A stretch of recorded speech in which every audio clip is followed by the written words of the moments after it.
Bismillahirrahmanirrahim. Assalamualaikum warahmatullahi wabarakatuh. Untuk video pembelajaran kali ini, kita akan membahas pada mata kuliah analisis real pada bab pendahuluan, yaitu mengenai himpunan.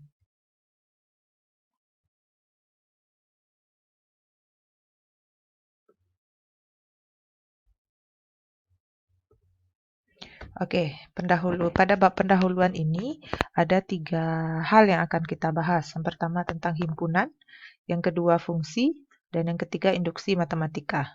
Untuk kali ini kita akan membahas tentang himpunan. Oke, himpunan kita awali dengan definisi. Tentu definisi ini sudah menjadi hal yang biasa karena di mata kuliah sebelum-sebelumnya ini juga sudah dibahas. Jadi definisi secara umum adalah suatu kumpulan dari objek-objek yang didefinisikan dengan jelas. Objeknya bisa apa saja. Tidak hanya bilangan, tapi juga bisa berupa benda, pokoknya benda apa saja. Nah, mungkin kalau kita di analisis real, objeknya ini lebih kepada bilangan. Notasi, himpunan dinotasikan dengan huruf kapital dan anggota himpunan ditulis antara dua kurung kurawal. Nah, ketika menyatakan himpunan ada beberapa cara yang bisa kita gunakan. Pertama dengan cara mencacah, berarti semua anggota himpunan itu kita tulis satu-satu. Himpunan H, ini huruf kapital, kita tuliskan 2, 3, 4, dan seterusnya. Kemudian cara berikutnya dengan notasi, jadi kita hanya menyatakan syaratnya saja. Dia adalah bilangan real, di mana disyaratkan bilangan itu besar dari 6. Kemudian ini juga dengan cara menyebutkan isi dari anggota himpunan. Nah, yang harus kita perhatikan ada notasi jika 2 ada di H, maka kita bisa notasikan 2 elemen H. Tapi jika untuk menyatakan bukan anggota, kita berikan lambang notasi seperti. Berikutnya, pada himpunan, kita juga akan bahas ada beberapa hal yaitu tentang himpunan bagian.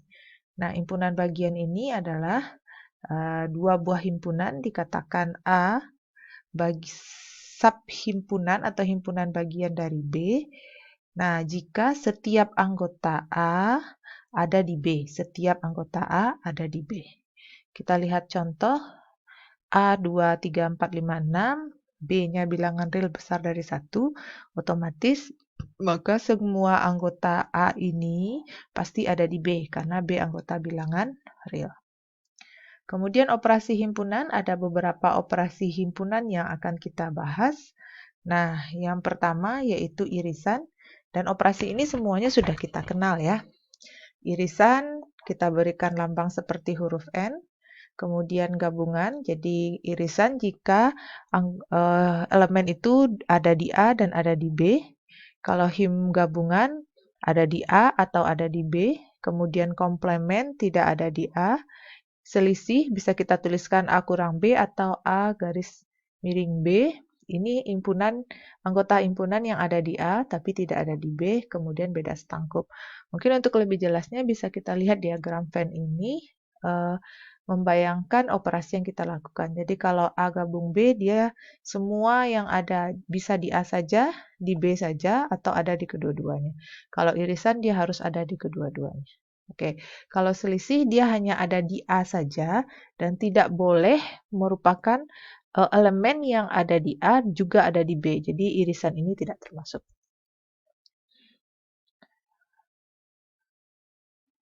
Oke, kemudian ada sifat operasi himpunan, ada hukum identitas, hukum nol, komplement, idempoten, infosi, penyerapan, komutatif, asosiatif, distributif, hukum De Morgan, hukum 0 dan 1. Nah, dari kesemua hukum ini, nanti ini akan menjadi tugas Anda untuk menjelaskan isi hukumnya apa-apa saja. Yang kita bahas sekarang adalah hukum De Morgan. Ini ada di Teorema 114 di buku Bartel. Nah, kita coba lihat ada dua hal, A selisih B gabung C sama dengan A selisih B iris A selisih C. Kita akan coba buktikan yang A dulu. Oke, untuk membuktikannya, karena di sini adalah sama dengan, dan dia merupakan himpunan, kita akan buktikan dia saling subset. Yang pertama, A iris B gabung C subset A selisih B iris A selisih C, dan yang kedua sebaliknya A selisih B iris A selisih C subset dari A selisih B gabung C. Nah, kita buktikan yang pertama. Jadi kita buktikannya, kita ambil X. Nah, jika X ini ada di A selisih B gabung C, maka kita akan buktikan kalau X ini juga ada di A selisih C. Kita ambil X selisih A, ambil X anggota A selisih B gabung C. Maka berdasarkan definisi, X itu ada di A, tapi X tidak ada di B gabung C. Nah, kemudian bisa kita nyatakan lagi, X ada di A, tapi X tidak ada di B ataupun X tidak ada di C. Nah, jadi dia tidak ada di B atau tidak ada di C. Artinya dua-duanya tidak ada. Dia tidak ada di B dan juga dia tidak ada di C. Akibatnya, X ada di A, tapi X tidak ada di B, dan X ada di A juga, tapi X tidak ada di C. Maka pernyataan ini, dan ini, nah kita notasikan jadi X ada di A iris B, dan X juga ada di A iris C. Nah, ini menunjukkan kalau X ada di A iris B, A selisih B iris A selisih C. Nah, ini menyatakan kalau yang di atas kita nyatakan X-nya ada di A selisih B gabung C, sementara di bawah kita nyatakan X ada di A selisih B iris C, maka bisa kita simpulkan bahwa A selisih B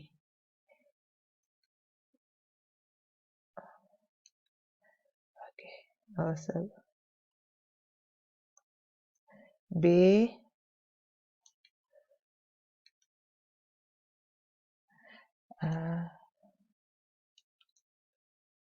A selisih B gabung C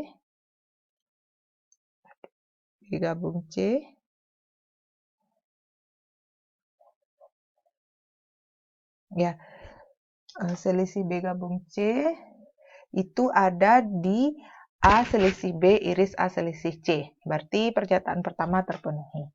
Kemudian berikutnya, untuk pernyataan kedua kita lakukan hal yang sama.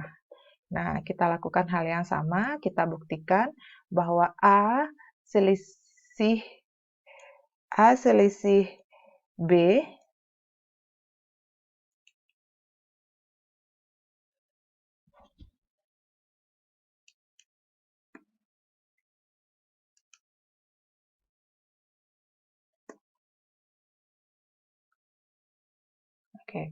A selisih B iris A selisih C itu subset dari A selisih B gabung C. Jadi kita lakukan hal yang sama, kita ambil X-nya ada di A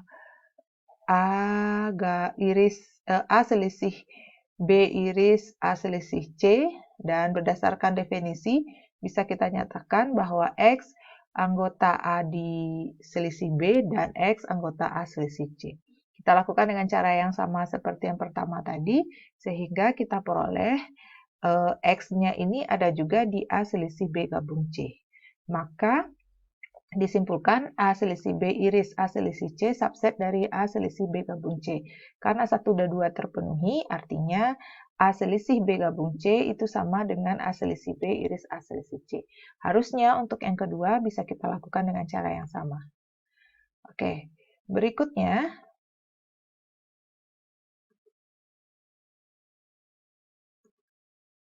fungsi. Kita bahas juga sedikit tentang fungsi. Nah, fungsi ini bisa kita definisikan, misalkan kita punya A dan B suatu himpunan.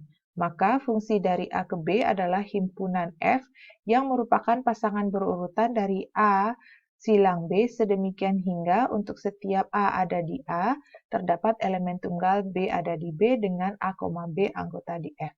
Atau yang seperti biasa kita definisikan, suatu fungsi itu adalah pemetaan dari A ke B, di mana pemetaan itu tepat satu dari A ke B. Jadi setiap anggota di A hanya punya pasangan satu di B.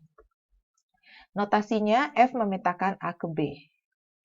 Nah, nanti kita punya ada daerah domain, kodomain, dan rank. Nah, nanti rank ini merupakan subset dari kodomain.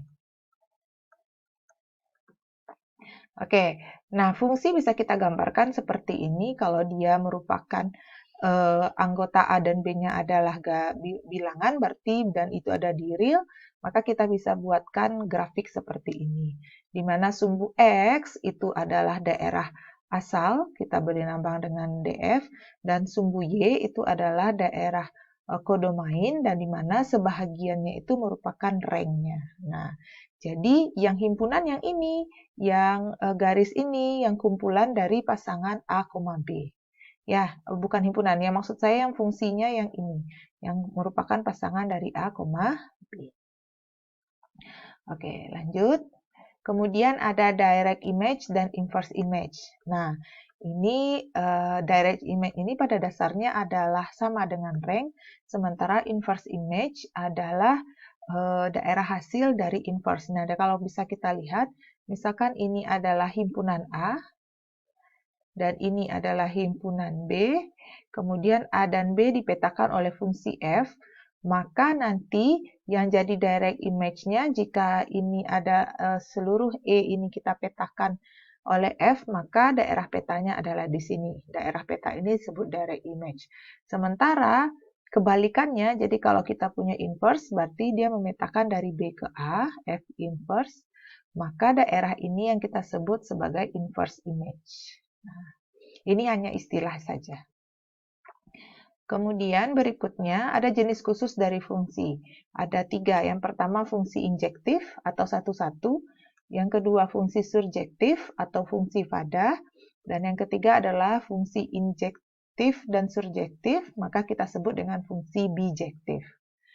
Nah, fungsi itu dikatakan injektif atau satu-satu jika X1 tidak sama dengan X2, maka Fx1 juga tidak akan sama dengan Fx2 untuk setiap X1, X2-nya ada di A.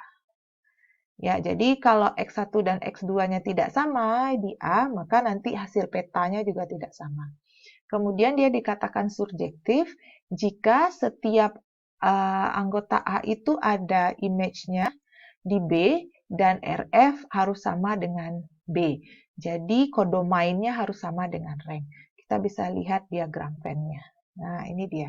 Kalau fungsi bijektif ini ya, setiap anggota A dipasangkan dengan tepat satu dengan anggota B dan semua anggota kodomain B itu merupakan rank. Sedangkan kalau fungsi pada atau surjektif, ini dari A ke B, semua anggota A dipasangkan tepat satu ke B, tapi bisa saja B ini memiliki pasangan lebih dari satu di A. Atau mungkin saja B ini ada anggota lain di sini. Nah, jadi rank-nya tidak harus sama dengan kodomainnya. Kemudian fungsi satu-satu atau injektif, yang penting dia semua A dan di B ini mempunyai pasangan di sini.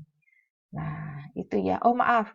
Ini tidak harus ada ya. Tidak boleh ada. Jadi kalau pada semua kodomain ini dia langsung menjadi R. R. Sementara kalau injektif bisa saja ada anggota di B yang tidak punya pasangan.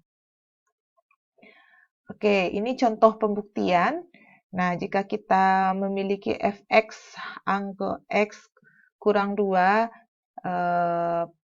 per x kurang 3, di mana A-nya adalah bilangan real kecuali 3 dan B adalah bilangan real kecuali 1, maka kita akan buktikan dia merupakan fungsi bijektif. Untuk membuktikannya, kita harus buktikan dia injektif dan surjektif. Untuk membuktikan injektif, kita buktikan sebaliknya. Jadi kalau tadi X1 tidak sama dengan X2, maka Fx1 tidak sama dengan Fx2. Tapi dalam pembuktiannya dibalik, kita ketahui Fx sama dengan Fy, maka kita buktikan X tambah Y. Nah, kita tinggal gunakan saja. Nah, Fx sama dengan Fy, dimasukkan ke dalam fungsinya. Nanti ketemunya X sama dengan, maka dia merupakan objektif. Kalau untuk subjektif juga seperti itu ya. Nah, kita tinggal tunjukkan bahwa